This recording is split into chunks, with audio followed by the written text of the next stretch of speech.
직장 상사가 부르는데 상사의 부름보다 콧물의 부름에 휴지 뽑기 더 바쁜 미스트리. 거울을 보니 코가 빨갛다. 그 사이에 또 콧물이 주르르. 이것이 바로 비염? 비염은 코 세척이 좋다던데. 그럼 뭐 하나? 바로 재채기. 근데 기상천외한 민간요법이 떠올랐으니 그걸 보면 비염이 낫는다던데. 그러나 피만 보고 말았네. 비염 없앨 방법 없나요? 비염은 여러 가지 자극에 대한 코의 과잉 기능으로 재채기, 콧물, 코막힘 중 한 가지 이상의 증상을 동반하는 코점막의 염증성 질환을 의미합니다. 급성과 만성으로 나눌 수 있는데 급성은 흔히 감기라고 하는 상기도 급성 염증을 말합니다.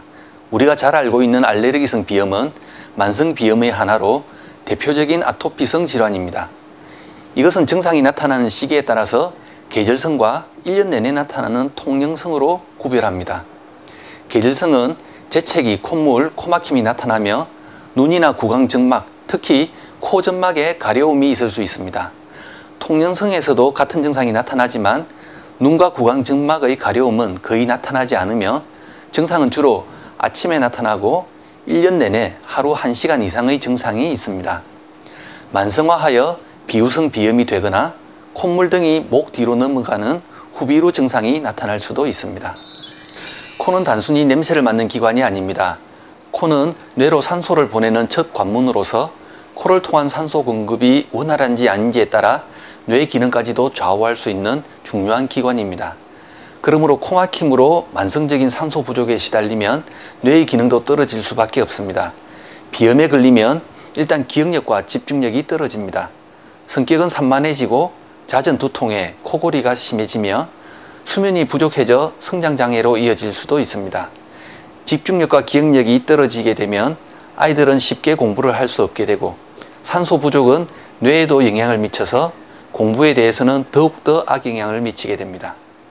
따라서 어린아이들이 비염 증상을 보인다면 미루지 말고 서둘러 치료를 받는 것이 좋으며 충분한 수면 시간을 갖도록 하고 고른 영양 섭취를 하게 하여 비염을 빨리 낫게 하는 것이 급선무가 되어야 합니다. 비염을 예방하려면 외출할 때는 마스크를 착용해 먼지 흡입을 줄이는 것이 좋습니다. 비염 환자라면 차가운 음식은 피하는 것이 도움이 됩니다.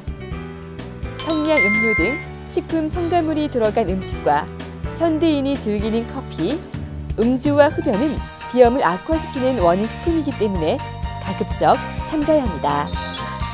대신 호박, 시금치 등 다양한 채소와 제철 과일, 특히 버섯류를 먹는 것이 도움이 됩니다.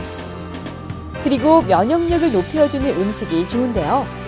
굽거나 익힌 마늘, 양파, 감자 등을 많이 섭취하고 비타민C가 풍부한 음식을 즐겨 먹습니다.